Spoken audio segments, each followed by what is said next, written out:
시청자 여러분 안녕하십니까? 오전 10시 반 프레스룸 라이브 최인영입니다. 유한솔입니다. 살아있는 뉴스를 더 깊게, 더 쉽게 전해드립니다. 먼저 오늘의 뉴스 네컷입니다.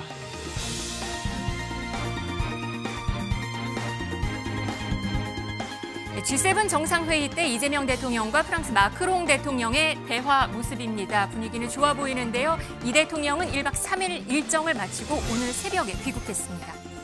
김건희 여사의 주가 조작 사건을 재수사하고 있는 검찰이 녹취 파일 수백 개를 확보했다고 하죠. 우연히 이루어진 결과였다고 합니다. 부실 수사 논란이 나옵니다. 블랙핑크 멤버 제니와 그녀의 친부 호소인 이 법적 공방이 있었는데요.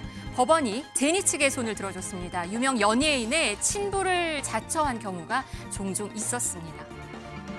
이스라엘과 이란의 충돌이 계속되면서 미국의 군사 개입이 이루어질 거란 전망이 만만치 않습니다. 취재기자 연결해서 물어보겠습니다. 이상엽 기자, 실제 미국의 군사 개입 가능성 어느 정도입니까? 네, 월스트리트 저널에 따르면 도널드 트럼프 미국 대통령은 지난 17일 백악관 상황실에서 이란에 대한 공격 명령을 승인한 것으로 알려졌습니다. 다만 전쟁은 상황에 따라 급변할 수 있다며 최종 명령을 승인하지는 않은 것으로 알려졌습니다. 오늘도 관련 회의를 통해 대응 방안을 논의했는데 트럼프 대통령의 발언 잠시 들어보겠습니다. I like to make the final decision 1 second before it's due, because things change. 트럼프 대통령은 이란의 핵무기 보유는 절대 용납할 수 없다고 경고하는 동시에 협상의 여지를 남겨 이란에 대한 압박 수위를 높인 것으로 풀이됩니다. 또 이란의 최후 통첩을 이미 보냈으며 이란 정권이 무너질 수 있다고도 밝혔습니다. 하메네이 이란 최고 지도자는 결사항전 의지를 다졌습니다. 미국이 군사적으로 개입하면 돌이킬 수 없는 피해가 따를 것이라며 절대 행복하지 않을 것이라고 강조했습니다.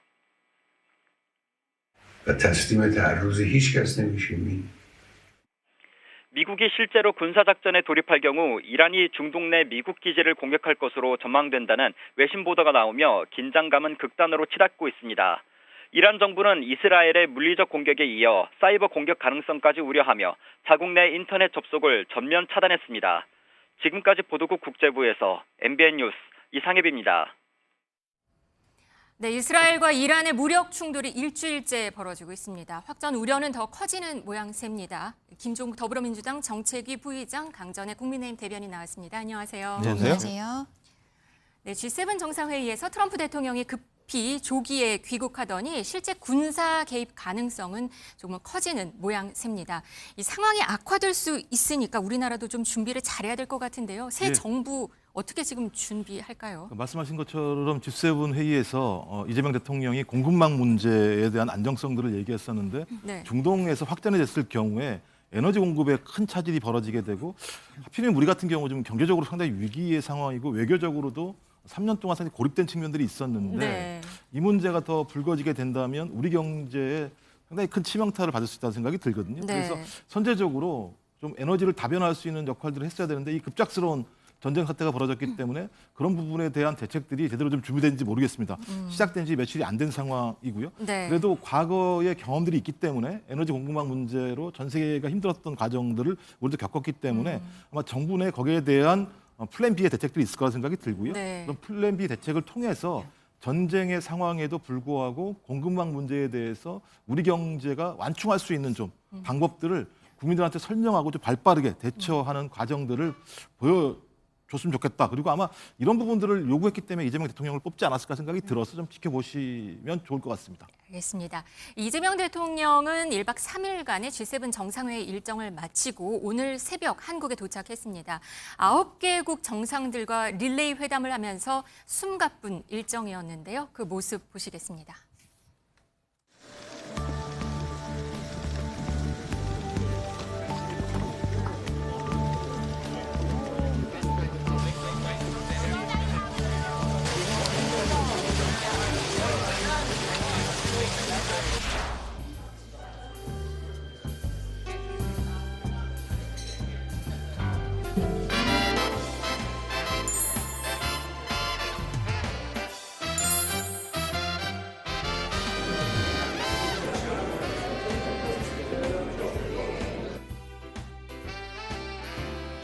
이번에 만난 정상들 대부분이 한결같이 국내 정치적 위기를 극복한 한국의 민주주의 회복력을 높이 평가했습니다.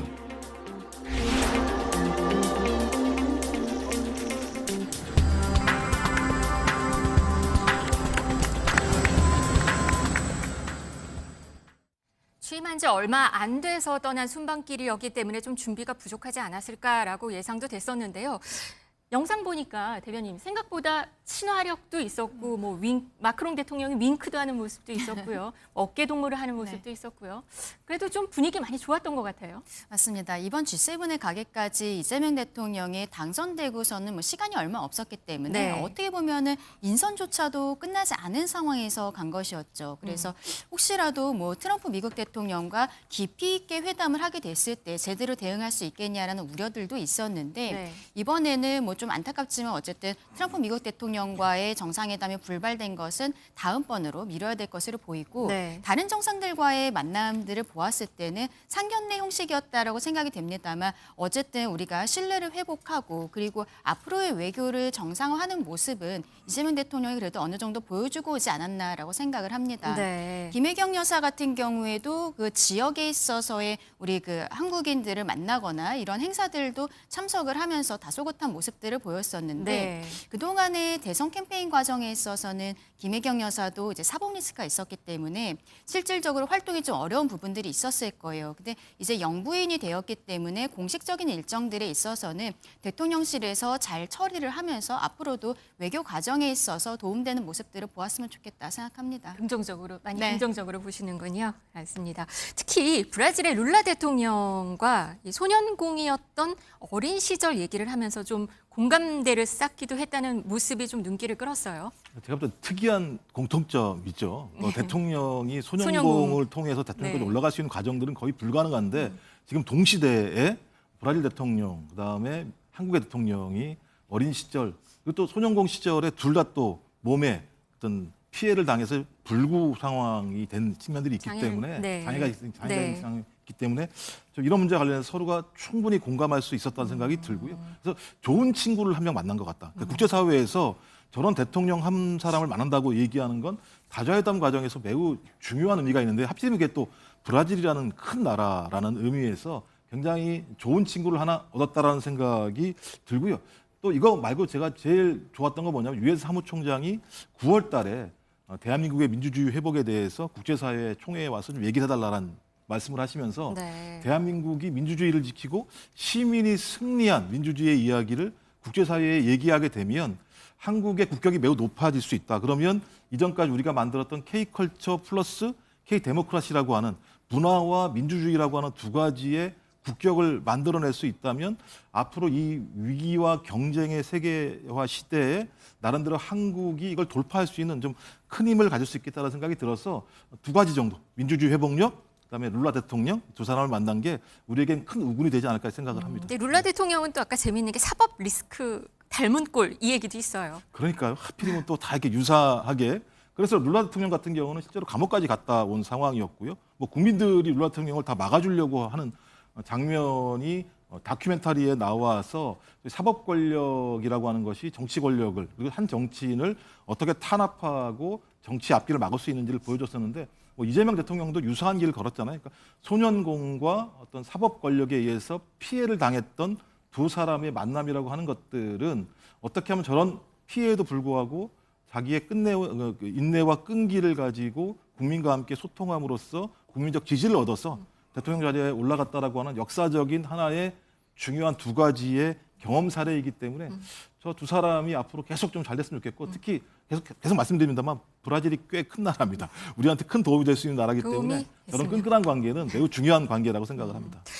돌아온 이재명 대통령 이제 좀 시급한 국내 과제들이 지금 산적해 있습니다. 뭐부터 지금 해결해 나갈까 풀어 나갈까 궁금한데요. 뭐부터 할까요? 당연히 민생 회복을 해야죠. 뭐 이재명 대통령 그다음에 지금 김민석 총리 지명자 모두가 가장 중요한 문제는 경제 위기, 그다음에 외교 위기에서 이것을 극복해냄으로써 가장 고통받고 있는 민생을 회복하는 것이 주안점이다. 네. 다른 무엇보다도 네, 중요하다. 추경이 지금 네네. 예정이 돼 있는 것 같아요. 그러니까 정부가 두 가지 정책을 쓸 수가 있죠. 재정 정책과 금리 정책인데 재정 정책을 통해서 돈을 갖다가 시중에 이제 뿌리겠다라는 측면이고요. 돈이 돌기 시작하게 되면 다 아시겠습니다만 소위 이 자영업자분들 같은 경우에 생기가 돌 수밖에 없겠죠. 지금 3년 동안 자영업자가 100만 개 정도가 사라졌다고 얘기를 하고 있는 상황이거든요. 경제 성장률은 0.8%로 예측되는 상황에서 마중물인 민생지원금이 전 국민에게 뿌려지게 되면 국민들이 이걸 소비를 하게 될 것이고, 소비를 하게 되면 자영업이 나름대로 활기를 띨 수 있고, 자영업이 활기를 띠게 되면 제조업과 농축산업 같은 경우도 동시에 활기를 띨 수 있는 선순환 구조를 만들어낼 수 있어서 좀 그런 마중물들을 만들어낼 수 있는 과정으로 재정정책을 잘 추진했으면 좋겠다, 이런 바람이 있습니다. 역시 또 신속하게 진행이 돼야 될 것 같습니다.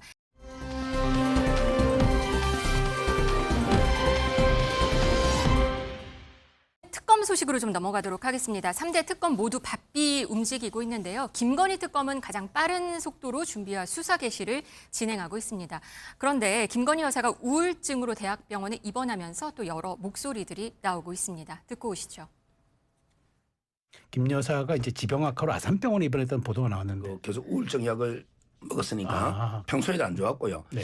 지금 이게 그냥 특검 수사를 피하기 위해서 이게 뭐 고의 입원 아니냐? 네네. 이건 터무니없는 약인 게 네. 소환하려면 몇 달이 걸려요. 김건희 여사 측근에 제가 들어봤더니 네. 우리가 이번 특검 잘 됐다고 그래요. 진짜 이게 말도 안 되는 가짜 의혹들이 너무 나오니까 네. 뭐 양평고속도로고 뭐고 전부 이게 말이 안 되잖아요. 우리 이번 기회에 클리어하게 정리하고 가자. 네. 우리 변명도 되고 잘 됐다.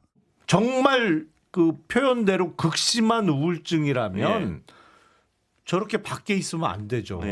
그렇잖아요. 그 1급 보안 시설로 모셔야지. 그로부터 가장 안전한 1급 보안 시설이 사실은 구치소입니다. 네. 네, 비난도 좀 적지 않은데요. 김 여사 측에선 한 보름 정도 입원할 것으로 지금 얘기가 나오고 있습니다. 윤 전 대통령과 가까운 방금 서정욱 변호사 같은 경우는 김 여사가 평소에도 우울증 약을 먹고 있어서 고의 입원이 아니다 이렇게 말을 하기도 했는데요.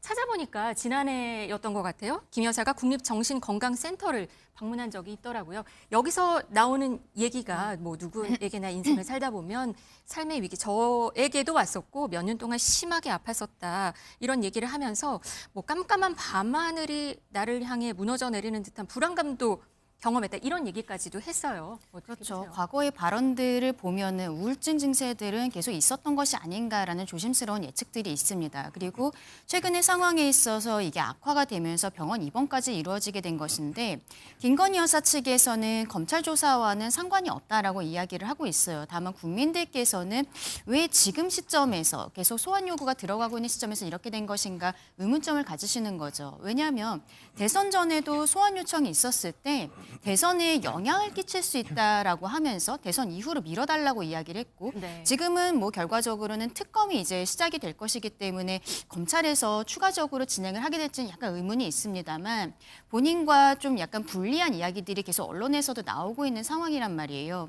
근데 지금은 특검이 만약에 시작을 하게 되면 특검이라는 것은 기본적으로 수사기간이 정해져 있습니다. 네. 그러면은 계속 기다려줄 수 있는 것은 아니거든요.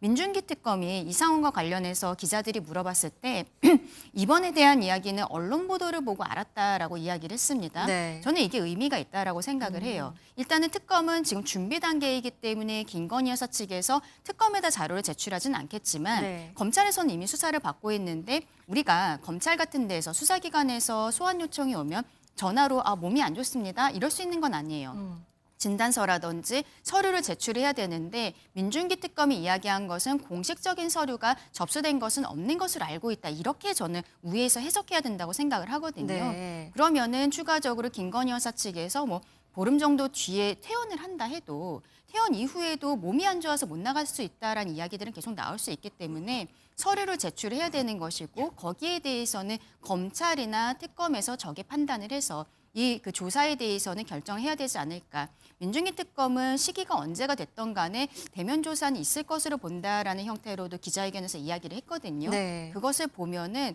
조금 있다가 이제 특검이 시작이 됐을 때는 결과적으로 소환 조사가 이루어지게 되지 않을까 생각합니다.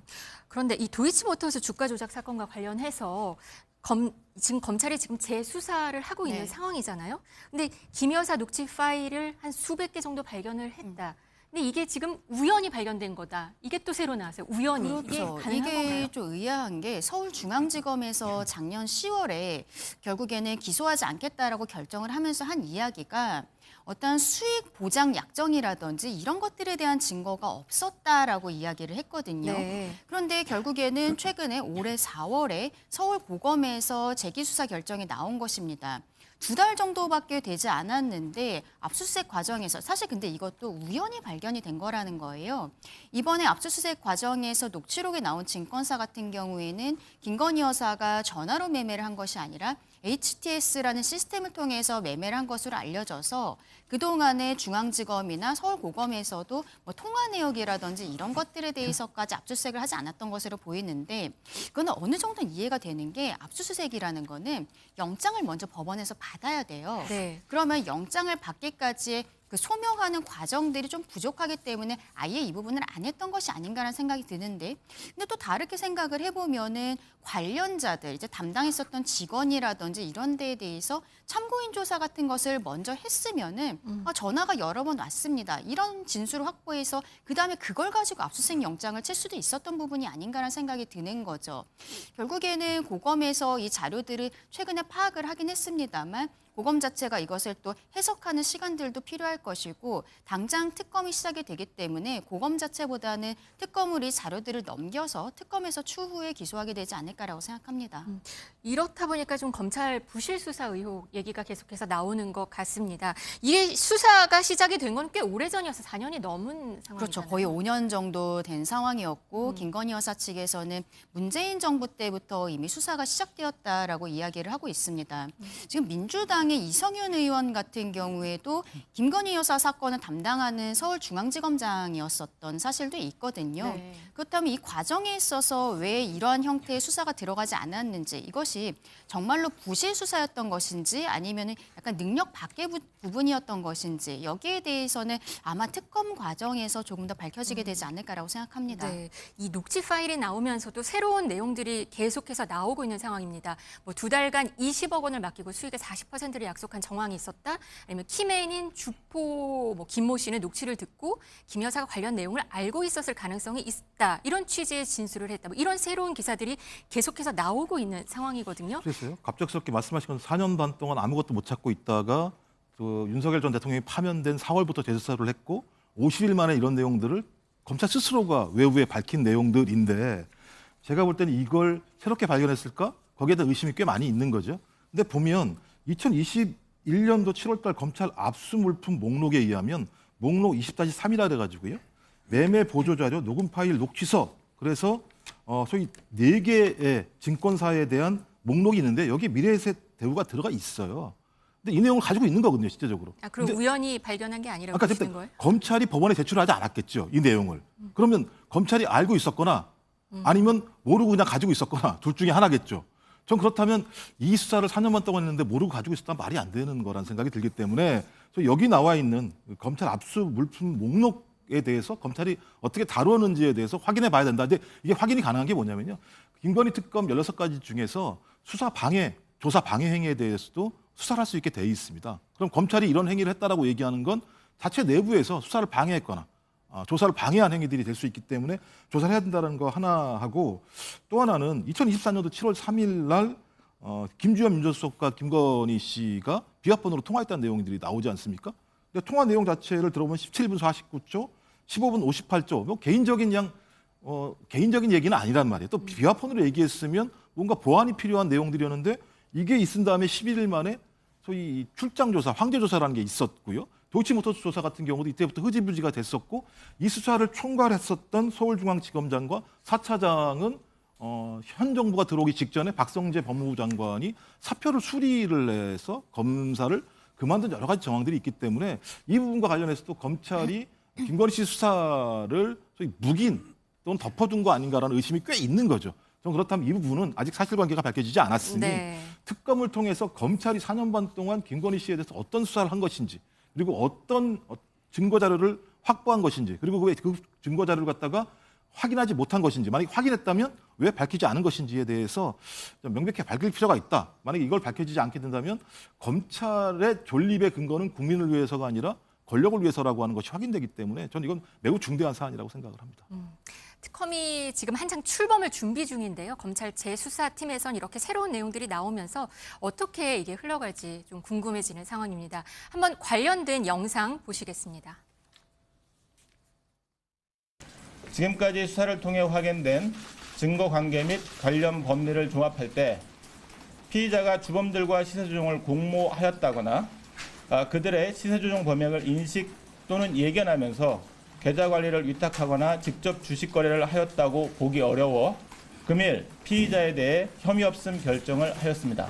혹시 특검 준비 기간에 도이치 재수사팀이 김건희 여사 기소하는 것에 대해서 어떤 입장이신가요? 그 부분을 생각해보지 않았습니다. 네, 작년 10월에 서울중앙지검 담당 검사는 피의자에 대해서 혐의 없음을 말을 했고 조금 전에는 민중기 지금 김건희 특검이 기소하는 거에 대해서 어떤 입장입니까? 그랬더니 생각해 본 적이 없었다. 이렇게 말을 했습니다. 대변인님, 변호사시니까 이거 어떻게 지금 검찰에서는 기소를 할 수도 있는 건가요? 특검 그렇죠. 전에? 지금 뭐 이론적으로는 서울고검에서 재수사를 하고 지금 뭐 나온 증거가 충분하다라고 하면은 특검이 시작되기 전에 바로 기소를 할 수도 있습니다. 그 영향은 그러면 뭐가 근데 되는 이제 건가요? 지금 민주당에서 이야기하는 것은 그동안에 중앙지검에서 그러면 이것을 봐주기 수사를 한 것이 아니냐. 그러니까 지금 검찰 전체를 민주당은 믿지 못하겠다라는 것이거든요. 그래서 서울고검에서 이번에 이 자료들을 또 우연히 발견했다라고 이야기를 하고 있기 때문에 이것들을 자료를 다 특검으로 넘겨서 민주당 입장에서는 특검만이 믿을 수 있다라고 생각을 하고 있기 때문에 특검에서 추가적인 수사를 통해서 기소를 해야 된다라고 이야기를 하는 것이죠. 네. 근데 만약에 어쨌든 서울고검에서 바로 기소를 하게 된다면 결국에는 김건희 여사의 도이치모터스 사건과 관련해서는 특검에서 수사할 수 있는 범위가 정해져 있는데 그중에서는 빠지게 될 가능성도 있습니다. 근데 이게 사실 대면 조사를 하진 않았잖아요. 그리고 도이치모터스 했었죠. 근데 이제 과거에? 제3의 장소에서 중앙지검에서 이제 네. 불기소 처분을 하기 전에 한번 그 조사를 한 적이 있었는데 지금 서울고검에서는 조사를 한 적은 없는 것입니다. 그래도 기소가 가능한가요? 그럼요. 그 과거에 있었던 자료들을 가지고 할 수 있는데 다만 아마 서울고검에서도 이제 새로운 증거들을 찾았다라고 생각을 하는 거잖아요. 그러면 이 녹취 파일에 대해서 김건희 여사에게 직접 물어보는 이런 대면 조사가 필요하다고 판단할 가능성이 있습니다. 그러면은 그런 과정들을 거쳐야 된다라고 판단을 하게 된다면 당장 특검이 이제 뭐 7월 정도면 시작이 될 것으로 보이기 때문에 네. 시간상으로도 특검으로 넘길 가능성이 높다라고 생각을 하고요. 그리고 민중기 특검이 어제 이미 중앙지검과 서울고검 이쪽을 방문을 해서 이 과정에 있어서 수사 인력이라든지 이런 쪽을 좀 파견해달라는 형태로 협의를 한 것으로 언론에 보도가 되고 있기 때문에 네. 검찰과 특검이 좀 협의를 해서 결과적으로는 특검으로 넘어가게 되지 않을까라고 생각합니다. 이제 또 특검이든 검찰이든 김 여사 신병을 확보할 것인가 이거에 대한 또 관심도 있어요. 어떻게 보세요? 지금 특검은 사실은 경쟁적으로 좀 수사에 나서는 분위기도 있긴 한데요. 속도로는 김건희 특검, 민중기 특검이 가장 빠른 속도로 좀 나가고 있는데 조은석 내란 특검 같은 경우도 지금 김용현 전 장관에 대해서 추가 기소할 수 있다는 얘기가 나오기 때문에 민중기 특검 같은 경우도 이 정도의 증거가 나왔다면 특검에서 김건희 씨에 대해서 기소할 수 있거든요. 신병을 확보할 수 있다는 생각이 들기는 하는데 제가 왜 그러냐면 검찰의 이 수사 더 손대면 안 돼요. 제가 말씀드렸던 것처럼 검찰에 있는 서울중앙지검장과 4차장 같은 경우 확인은 안 됐습니다만 증거를 알고도 이걸 묵인했다라고 하면 소위 이 사건을 갖다가 묵인 방조한 사람들이거든요. 근데 묵인 방조한 사람이 그 수사를 한다라고 하는 것은 원칙적으로 국민들이 신뢰할 수 없다는 측면들이 있기 때문에 저는 이 부분과 관련해서는 민중기 특검이 빠른 시일 내에 조치하는 것이 좀 맞다는 생각이 듭니다. 네, 그리고 뇌물 혐의 재판 중인 또 하나의 전직 대통령 이야기로 좀 저희가 넘어가 보도록 하겠습니다. 문재인 전 대통령 얘기인데 이번에 서울국제도서전이 있었습니다. 여기에 지금 참석을 했죠. 지금 양산 사저에서 평산책방을 운영하고 있는데 이 자격으로 참석을 한 겁니다. 일단 그 영상을 보고 돌아오겠습니다.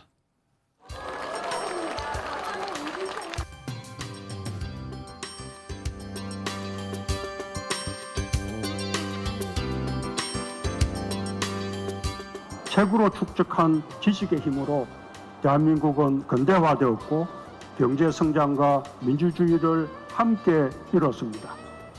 지난해 정부 예산이 전액 삭감되고 예산 집행이 중단된 가운데서도 서울국제도서전이 시민들과 독자들의 더 큰 성원으로 더욱 성황을 이룬 것은 무척 고무적인 일입니다. 네, 또 김정숙 여사와 함께 앞치마를 두른 모습도 저희가 확인할 수가 있었습니다. 일단 지금 재판이 시작이 됐습니다. 며칠 전에 공판 준비 기일이 열렸는데 여기에서 울산지법으로의 이송 신청, 요거는 재판부가 불허를 했고요. 지금 한편으로는 또 국민참여재판을 희망한다고 이야기를 하고 있는데 검찰 측에서는 좀 어렵다는 입장이에요? 그렇죠. 일단은 울산지법으로 이송 신청을 했었던 것은 서울에서 재판을 받게 됐을 때는 왔다 갔다 하는 시간이 있고 경호의 문제도 있다라고 이야기를 하고 있습니다. 네. 그런 형태로 신청을 했지만 결국에 이제 법원에서 이송은 받아들여지지 않은 상황인데 이때 지금 국제도서전에 나오는 것이 과연 그러면 적절한 것인가? 본인은 경호 때문에 서울에 왔다 갔다 하기 어렵다라고 하면서 행사에 참여한 것에 대해서 좀 비판적인 목소리들도 나오는 것이 사실입니다. 국민참여재판 같은 경우에는 결과적으로 이 사건 내부에 대해서 좀 여론 재판을 받고 싶다는 것이 아닌가라고 검찰에서는 보고 있는 것으로 이렇게 판단이 되는데 이러한 사건들 같은 경우에 지금 어쨌든 국민참여로 해서 들어오시는 그 국민 배심원분들이 그분 한 분 한 분의 어떠한 역량들을 믿어야겠습니다만 어떠한 뭐 정치적인 색깔을 가지고 계신다거나 이런 것들도 배제할 수는 없는 거거든요.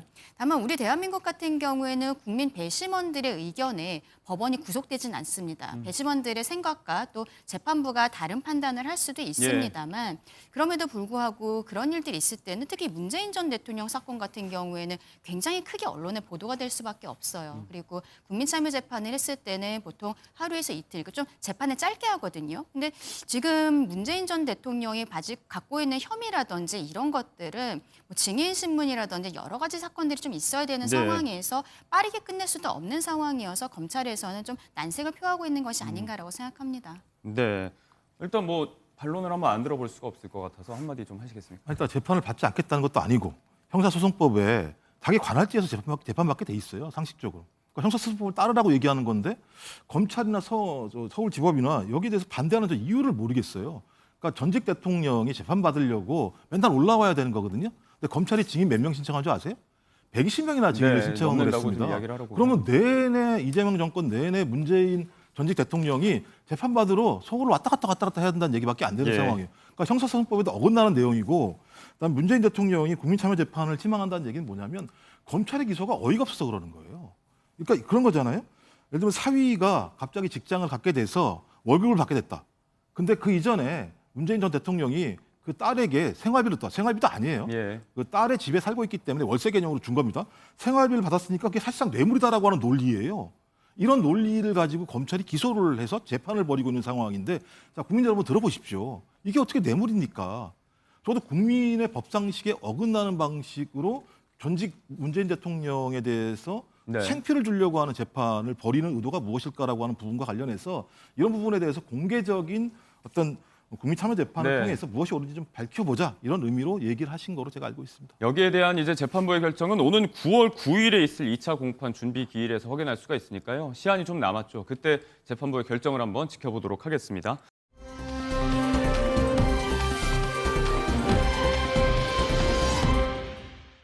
오는 24일부터 이틀간 예정된 일정이 또 있습니다.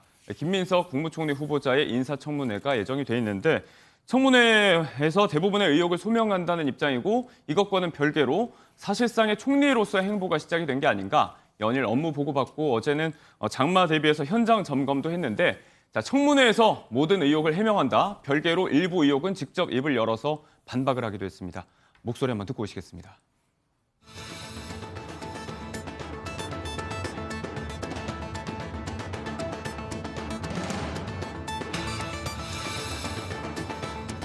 월수금에 아침 회의를 하고 7시 회의를 하고 8시, 9시 비행기를 타고 일주일에 한 2번씩 왔다 갔다 일주일에 2번 월수금 회의를 하고 한 2번씩 그래서 그 학위를 땄다고요? 그래서 수업을 다 했어요. 다 하고 시험 다 보고. 제가 겪어본 많은 소설 같은 일을 겪었는데 가장 소설을 뛰어넘는 일이었어요. 제가 들어보니까 누군가 극단적 선택을 하면서 나 억울하다 이러고 투서를 그때 검찰총장한테 가려 하고 갔다. 검찰총장한테? 했어요. 어떤 분이 나 서울시장 떨어졌는데 이명박 씨한테 가서 제가 형님 나 먹고 살아야 되니까 나 좀 도와주셔 이러고서 뭘 청탁을 하나 해달라는 거예요. 그럼 해줄 거라는 거예요. 너무 황당하잖아요. 아무 일도 없었고 그냥 허위 투서고 조사에서 무혐의가 된 거니까. 근데 문제의 본질은 뭐냐? 그 이후에 검찰이 저를 또 표적사 정원 막 할 때 이것저것이 안 나오니까 저걸 또 끌어다 투서를 언론에 흘린 거예요. 그게 흔히 어떤 사람들이 아니 노무현 대통령 시절인데 그러면 너가 정치 검찰에 당했다 소리냐 이러는데 그냥 나중에 노 대통령 제가 뵀잖아요. 그거 보고서 저도 혹시나 하는 오해가 있었는데 전혀 아니더라고. 모르셨더라고. 그러니까 정치 검찰이 이렇게 저렇게 하고 뭐 장난을 친 거예요. 정치검찰의 천인공노할 음해다. 또 언론과의 협잡 카르텔이다. 이렇게 강한 목소리의 비판도 곁들였습니다. 일단 두 가지 차원의 의혹을 꺼내 들었습니다. 지난 2004년에 이른바 60대 노부부 투서 사건 의혹. 무혐의 결정이 났었는데 투서의 내용이 사실과 다르다. 이 주장이 다시 한번 반복이 됐고 또 여기에 더해서 지난 2010년에 당 최고위원 시절에 중국 칭화대 석사학위 취득 논란에 관해서도 비행기 타고 일주일에 한두 번씩은 꼭 중국을 넘나들면서 수업 다 받았다 이렇게 해명 시도가 있었습니다. 대변인께서는 일단 이 주장들을 어떻게 들으셨습니까? 그래서 일단은 자료 제출을 좀 풍부하게 해주시는 게 좋지 않을까라고 생각을 합니다. 지금 국민의힘에서 어쨌든 인사청문 과정에 있어서 3일은 해야 된다라고 말씀을 드렸었는데 왜냐하면 뭐 KBS 사장이라든지 방통위원장이라든지 이때도 3일씩 했었거든요. 심지어 이진숙 방통위원장 때는 민주당 의원들이 대전 MBC에 출장을 가는 모습들까지 보였습니다. 그런데 지금 국정 2인자에게 이렇게 정말 고구마 줄기처럼 계속 나오는 의혹들이 있는데 이 상황에서 이틀로 마무리를 하기로 한 것은 저희 국민의 입장에서는 양보를 한 것인데 김민석 후보자가 자료 제출을 제대로 안 하고 있다라고 말씀을 드리는 겁니다. 이 칭화대 그 석사 취득하기와 관련한 논란에 있어서도 입출국 내역이라든지 이런 것들을 좀 제출해달라고 미리 이야기를 한 것이 있었는데 여기에 대해서 자료 제출이 아니라 이렇게 언론을 통해서 뭐랄까요? 저런 프레임을 만드는 것은 저는 맞지 않다라고 생각하고 정치 검찰에 대한 것도 본인의 과거의 어떤 그 전과 이런 것들과 관련해서 계속적으로 정치 검찰 프레임을 만들고 있었지만 실상 그 당시에는 한 2002년에서 2004년 이때는 민주당 정권이었던 거잖아요. 김대중 노무현 정권이었기 때문에 거기에 대해서 민주당 내에서도 좀 이상하다, 해명이 이상하다는 이야기가 나오니까 노무현 전 대통령께서는 모르고 계셨더라고요. 뭐 정치 검찰에서만 알아서 한 겁니다. 이런 형태로 이야기하는 것은 우리 국민들께서 굉장히 납득하기가 어려울 거라고 생각을 합니다. 여러 가지로 김민석 후보자에게 뭐 돈과 관련한 문제, 자녀와 관련한 문제 이런 것들이 나오고 있는데 좀 더 충실하게 자료 제출을 하고 언론을 통해서 저런 형태로 뭐 분위기를 만들어가는 것은 지양해야 되지 않을까라고 생각합니다. 주장에 불과할 뿐이지 좀 뒷받침할 근거 자료가 필요하다는 말씀. 국민의힘에서는 이제 김 후보를 향해서 이른바 10대 결격 사유 이렇게 이야기하면서 총공세를 펴고 있는데 일단 이 기존의 주장에 뒷받침할 하나의 근거 자료가 나왔습니다. 연말정산 소득 자료를 주진 의원이 꺼내 들고 나섰습니다. 목소리 한번 들어보시죠. 2020년 5월에 재산이 공개됐습니다. 마이너스 5억 8천만 원입니다. 거액의 빚밖에 없었습니다. 반면에 지출은 확인된 것만 13억 원입니다. 의혹의 핵심인 소득 자료는 꽁꽁 감췄다가 인사청문회 날에 설명하겠다고 합니다. 떳떳하면 왜 자료를 못 내겠습니까? 아주 간단한 질문에도 답변을 못하는 것은 구린 것이 있다는 뜻입니다. 저는 아무리 봐도 5년간 재산이 8억 원이나 증가한 이유를 모르겠습니다. 더 이상 눈속임 없이 자금 출처를 밝히는 자료를 제출하시기 바랍니다. 그간의 주장, 간단하게 얘기해서 소득 대비 지출, 재산 증식이 8억 원의 차이가 난다. 8억 원이 빈다. 이 이야기에 대해서 총리실은 그간에 이제 강연이라든지 기타 소득이 좀 된다. 이렇게 해명을 할 수 있다라고 얘기했는데 그 주장을 반박하는 얘기입니다. 1,400만 원 정도밖에 안 된다는 얘기예요, 지금? 기타 소득, 사업 소득이요? 일단 제가 볼 때는 기본적으로 좀 스피커는 잘못 고른 것 같다는 생각이 들어요. 저걸 주진 의원이 말씀하시면 안 되는 거죠. 주진 의원 같은 경우 검사 생활 17년 하고 그다음에 변호사 생활 2년 했는데 본인 재산이 70억이라고 하는 거잖아요. 그럼 예를 들면 재산이 많으면 다 설명을 해야 되는 겁니까? 그리고 청문회 과정에서 김민석 총리 지명자가 말씀하신 기타 소득 있지 않습니까? 본인들이 세비로 받은 부분 같은 경우는 갚을 수밖에 없었다. 갚을 수밖에 없는 가장 중요한 이유 중에 하나는 뭐냐면 정치자금법 위반이기 때문에 거기에 해당되고 있는 비용을 갖다 다 갚지 않게 되면 계속 이자가 중과세로 불러나는 상황이 벌어지기 때문에 그런 사람들한테 은행이 대출해 줄 턱이 없으니 사인들에게 돈을 빌려서 어쩔 수 없이 갚았다라고 하는 측면이고 세비의 대부분을 갚았고 그 외의 부분들 같은 경우는 기타 소득으로 갚았는데 그 출처에 대해서는 예. 청문 과정에서 밝히겠다고 얘기를 한 거예요. 네. 전 그래서 만약에 청문 과정에서 밝힌 내용 자체가 문제가 있다고 얘기한다면 그때 가서 문제 제기하면 되는 상황이거든요. 근데 제가 볼 때 지금부터 상당히 부정적으로 축제한 것처럼 이렇게 말씀을 하시는 내용인데 실제로 본인이 가진 재산 지금 남은 게 2억밖에 안 되는 거 아니겠습니까? 말씀하신 것처럼 6억에서 8억 정도의 사이의 비용을 갖다가 예. 어떻게 된 건지에 대해서 소명만 하면 끝나는 문제인데 상당히 부정적으로 뭔가 돈을 갖다가 만들었던 것처럼 프레임을 짜는 것이 더 오히려 문제이다. 예. 지켜보시면 될 것 같고요. 대신 말씀하신 것처럼 항상 문제가 되고 있는 좀 청문할 때 자료들은 좀 빨리빨리 내주시는 게 좀 좋다는 생각이 들어요. 네. 왜 그래야지만 국민들이 봐도 저 사람이 성실하게 인사청문회 응하는구나라고 하는 부분을 알 수 있기 때문에 좀 지금까지 얼마나 덜 왔는지는 정확히 모르겠습니다만 네. 뭐 그렇게 말씀하시니 국민의힘이 빨리 내시죠. 빨리 내셔서 제가 볼 땐 국민들이 아시면 별 문제가 없다면 오히려 국민의힘이 국민적 비판에 직면하지 않을까 생각이 듭니다. 관련 자료 제출은 좀 빠르게 이루어져야 된다는 얘기에 대해서는 동의를 해주셨습니다. 이제 닷새 남았습니다. 청문회에서 어떤 해명이 나올지 관심 있게 좀 지켜보도록 하고요.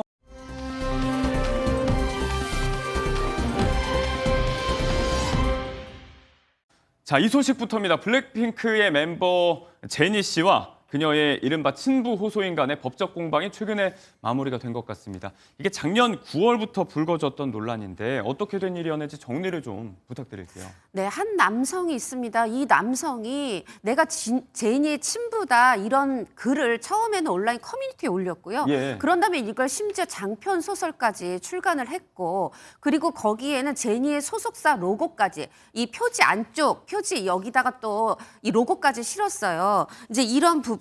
네. 근데 사실 이제 이것 때문에 뭐 그 사이에 제니가 뭐 금수저다 이런 얘기는 있으면서도 그 금수저라고 한 건 제니 씨의 이미지가 워낙에 좀 고급지기도 하고 굉장히 해외 명품들을 많이 네. 하면서 이제 그런 얘기가 나왔는데 아버지에 대한 얘기는 알려진 게 없었거든요. 바로 어떻게 보면 이 남성이 이 부분을 파고든 겁니다. 그러다 보니까 그럼 밝혀지지 않았던 언급하지 않던 아버지가 이 사람인가 이제 생각했던 그런 말하자면 사람 미혹당한 거죠. 예. 대중이. 그런데 이 부분에 대해서 이제 지난해 이 제니 소속사에서 얘기를 했죠. 최근 아티스트의 아버지를 사칭한 허위 사실이 담긴 불법 제작 출판물 또 가짜 뉴스 지속적으로 유포되고 있는데 이거는 명백한 허위 사실이다. 아티스트와 네. 전혀 이제 관련이 없다. 이제 이런 입장을 내놨습니다. 그런데 사실은 가짜 뉴스라고도 할 수 없죠. 이거는 가짜 정보일 예, 예. 뿐이라고 할 수 있겠습니다. 일축을 할 수 있을 것 같습니다.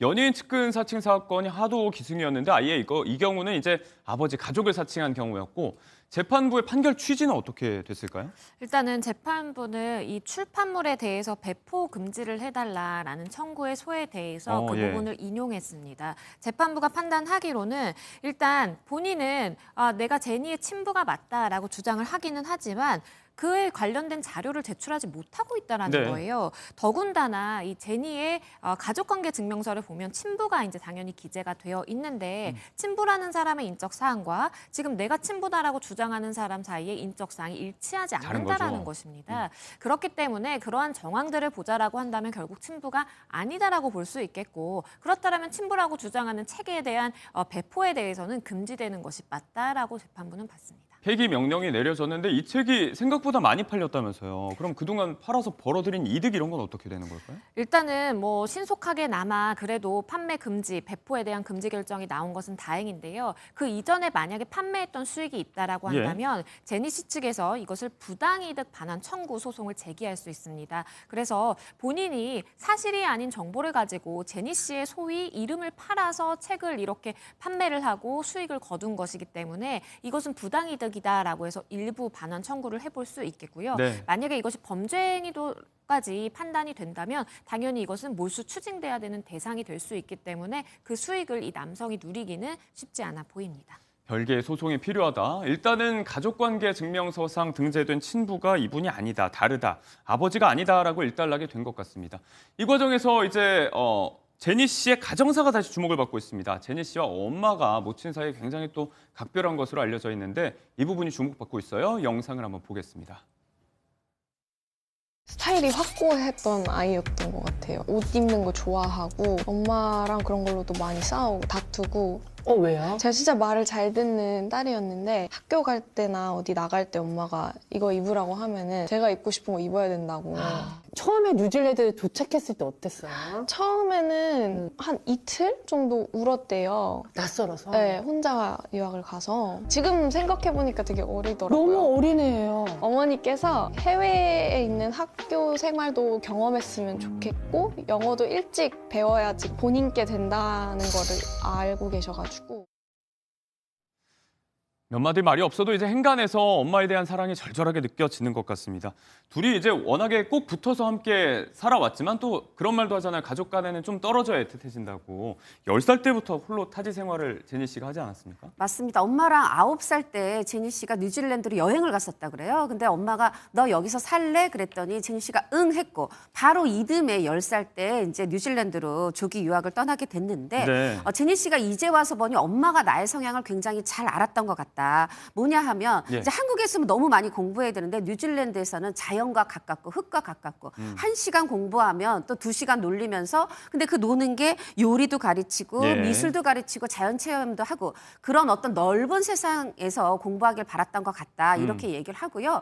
처음에 가서 이틀 동안은 울었지만 뭐 그 다음에는 전화하면 엄마 나 나가서 놀아야 돼 네. 막 이렇게 밝게 얘기했다는 거예요. 정말 이 엄마가 딸을 정확히 봤던 것 같고 이렇게 해서 한국에 연습생으로 들어올 때까지 5년 6년을 뉴질랜드에 있었거든요. 네. 엄마가 자주 이 딸을 보러 갔다고 하지만 엄마는 이제 한국에서 일하시는 분이니까 이렇게 떨어져 있으면서 더 두 사람의 관계가 애틋해진 건 아닌가 싶습니다. 네. 두 분의 알콩달콩한 일상, 모녀 간의 정 이런 것도 다시금 회자되고 있습니다. 코첼라 무대에서도 공식적으로 엄마에 대한 사랑을 언급하고 이런 부분도 화제가 많이 됐었는데 자, 그간의 논란이 불거진 이유에 대해서 참 그동안 마음고생이 많았음을 역으로 짐작하게 하는 대목이거든요. 이렇게 일면식이 없는 사람이 갑자기 나타나서 내가 아빠다라고 주장하는 일이 사실 연예계에서 처음도 아니지 않습니까? 그렇습니다. 과거에도 이런 일들이 있었습니다. 이제 과거에는 스토킹 처벌법 위반과 관련이 되어 있는데요. 네. 지속적으로 연락을 취하면서 내가 당신의 아빠다라고 이야기를 하기까지 했고 그것을 외부에까지 이야기를 한 겁니다. 결국에는 형사 처벌을 받았고요. 네. 그리고 스토킹 처벌법 위반 관련된 이 교육도 받아야 했습니다. 그러니까 이 연예인 입장에서는 본인이 친부가 아님에도 불구하고 주장하는 것 자체도 굉장히 좀 껄끄러운 상황인데 네. 거기에 더해서 나에게 지속적으로 연락을 취해 온다라든지 그리고 집 앞에서 기다리고 있다라든지 이런 피해를 트로트 가수 오유진 씨가 받고 결국에는 형사처벌로 종결이 됐습니다. 네, 말씀하신 이 10대 트로트 가수 오유진 씨를 둘러싼 친부 논란이었습니다. 한 60대 남성이 스토킹 혐의를 받았었는데 이 과정에서 생김새, 뼈 구조 이런 게 나랑 너무 닮아서 딸일 것 같다라고 이야기를 했던 부분입니다. 뼈 구조가 닮은 건 어떻게 확인할 수 있는지 좀 궁금해지는 지점인데 시간을 조금 더 거슬러서 올라가 보면 배우 송승헌 씨를 두고도 비슷한 해프닝이 있었어요. 맞습니다. 송승헌 씨를 두고 이제는 고인이 된 트위스트 김 씨가 아무리 봐도 눈썹이랑 성충이 눈썹이랑 모든 것들이 내 젊은 시절과 똑같다. 아무래도 내가 이제 친부인 것 같다. 이렇게 주장을 했는데 사실 이제 책이 있어요. 자서전이 있는데 이 괴물을 누가 말리랴. 말하자면 본인이 젊은 시절 좀 방황도 하고 좀 방탕하게 살았는데 그러다 보니까 나도 모르는 아이가 세상에 나와 있을 것 같은데 그 중에 하나가 그러니까 그때는 연예인 S라고 했어요. 배우 S라고 했는데 네. 이후에 한 이제 방송 프로그램에서 이 실명을 얘기한 겁니다. 송승헌이라는 실명을 얘기했고 송승헌 씨는 아버지가 계십니다. 그럼요. 그래서 굉장히 화가 나셨겠죠. 그래서 명예훼손 소송을 냈고 이제 재판 과정 중에서 트위스트 김 씨가 얘기를 했죠. 이 송 씨와 가족들에게 이 심려를 끼친 부분에 대해서 사과하고 유사한 일이 다시는 없도록 재발하지 않도록 유념하겠다. 이렇게 얘기를 했고 또 같은 연예인이기도 하고 선배기도 하다 보니까 이 송승헌 씨와 그 가족들이 이런 부분에 대해서 사과를 받아들이고 처벌 불원서를 내면서 당시 이제 공소는 기각이 됐었습니다. 네. 근데 그 뒤에 사실은 이제 그 예능에서 송승헌 씨가 아버지 그 사진을 공개한 적이 있어요. 네. 보니까 아이고 딱 맞네. 이쪽이 확실히 더 닮았죠. 네, 그래서 정말 딱 닮았다뿐 아니라 이제 어느 분들이 약간 장난스럽게 댓글을 남긴 거죠. 아니 아버지 발끝도 못 따라가는 것 같다. 아버님이 훨씬 잘생기셨다. 이런 얘기를 해서 송승헌 씨도 또 유머로 받았습니다. 아버지 사진 괜히 공개했다. 이렇게 또 얘기한 적이 있죠. 확실하게 알려진 또 친부의 사진이 있었기 때문에 더 확실하게 정리가 된 부분이었습니다.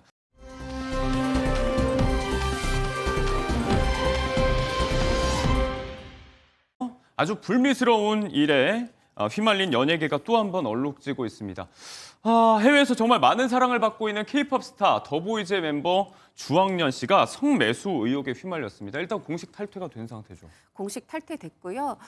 이 주황년 씨가 일본 도쿄에 가서 이제 본인의 주장은 지인들과 함께 뭐 술자리를 했고 거기에서 성인물 배우와 동석을 했다. 이제 이렇게 얘기를 하고 있어요. 그럼에도 불구하고 이 자체가 사생활 이슈가 이 팬들에게 끼친 타격이 커서 더보이즈에서 퇴출이 됐고요. 네. 소속사는 그렇게 이제 어떻게 밝혔냐면 이 최근 주황년이 사생활 이슈에 연루되었다는 내용을 전달받은 즉시 활동 중단 조치를 취했으며 사실 관계를 면밀히 확인하는 시간을 가졌다. 이렇게 얘기를 하면서 그런데 그 결과 이 해당 사안의 심각성을 우려해서 아티스트로서 신중한 어떤 신뢰를 이어가기 힘들다 이런 판단 아래서 이 당사는 충분한 논의를 거쳐서 팀 탈퇴 또 전속 계약 해지를 결정했다 이렇게 알렸습니다. 팬들의 충격이 어마어마할 것 같습니다. 일단 뭐 말씀하신 대로 이제 성인물 배우 출신의 인플루언서가 상대라고 지금 지목이 되고 있는데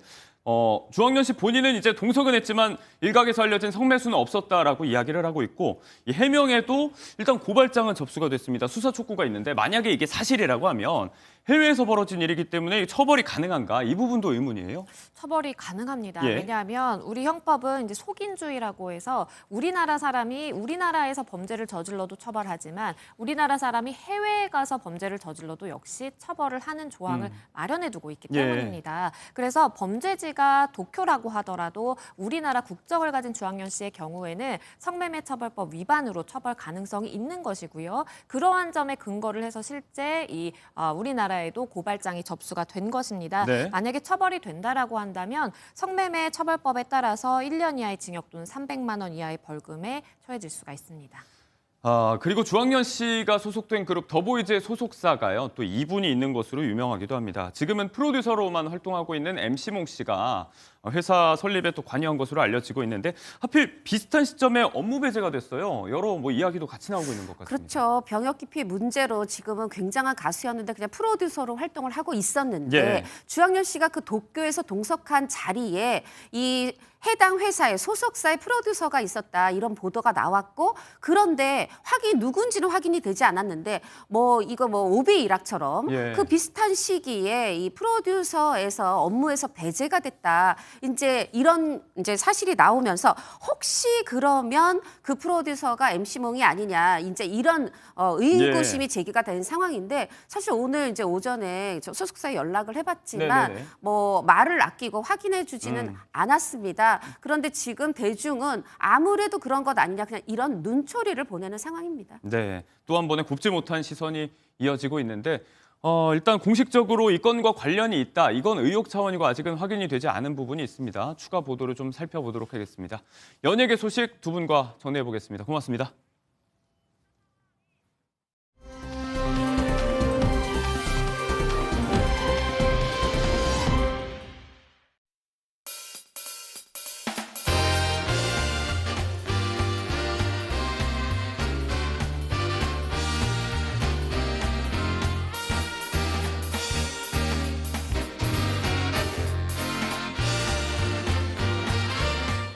네, 프레스룸 라이브 오늘 특별한 분 모셨습니다. 미국의 빛의 화가라고 불리는 작가입니다. 앨리스 달튼 브라운입니다. 안녕하세요. 안녕하세요. 네, nice to meet you. Welcome to Pressroom. Thank you very much. Thank you for joining us. 감사합니다. That's great. 먼저 작가님 한번 소개 잠깐 부탁드려도 될까요? I'm Alice Dalton Brown, and I'm privileged to have an exhibition here in Seoul for the next couple of months. It's a retrospective showing work which has never been publicly shown before because it's early work. The early work has a very different character from, I was a different person 50 years ago, 60 years ago. Which one is the first one? Like these kind of... Here? Yeah. This is a very early one. This one. You see my child? He has a toy. He wants to play with me. I'm tired of playing with my child. I want to read the newspaper. And then next one, which one is the last one? Can I ask you? This I last finished one? this year. This is finished this year. 커튼이 있고 바람이 있고 빛이 보여요. I think light gives a lot of dynamic to an image. The curtain represents a human element in the landscape. I am not a landscape painter. I want the human being to be implied. So the curtain means a person has been there. So I feel we sit inside a sheltered place. The world is out there. 실제 그리고 작가님 그림을 보면 사진이랑 구분이 어렵다고들 말을 해요. 극사실주의라고 말을 하거든요. 어떻게 가능한 건지 좀 궁금합니다. I'm more interested in the effect. Sometimes it requires precision. And paint itself, or pastel, which I also love to do, has a material quality. So it has depth. I love to use transparent paint. So you can see through the layers to what's underneath. It's important what goes down first and what goes on top. And you can perceive that when looking at an oil painting. So a photograph is just one flat image. It's very different. 국내 최초의 대규모 회고전이 열립니다. 140점 정도의 작품이 나온다고 들었는데요. 어떤 작품들이 나오는지 좀 소개해 주실 수 있으실까요? This exhibition is arranged essentially chronologically. So my earliest work is in the beginning and bit by bit through the decades. When I was in the 1950s, when I was in school, abstract expressionism in America was sort of the only high art. So I tried. And in the exhibition, there's a realist painting on one side and an abstraction on the back that shows that I tried to do abstract expressionist art. It was absolutely terrible. So I started owning my own work. It had to be meaningful to me. Gradually, I found what I would call my own voice. 작가님 작품들을 통해서 좀 전하고자 하시는 메시지들이 있을 것 같아요. Finally, making art is not just about oneself alone. It's a conversation. So, having a conversation visually is very meaningful. It gives the work meaning. 마지막으로 이번 전시를 찾을 한국 관람객들을 위해서 한 말씀 해주실 수 있으실까요? I think it may show that every small thing we create has meaning.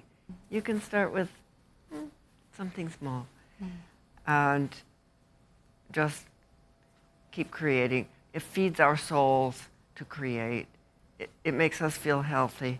지금까지 빛과 바람의 화가 앨리스 달튼 브라운과 얘기 나눠봤습니다. 감사합니다. 감사합니다.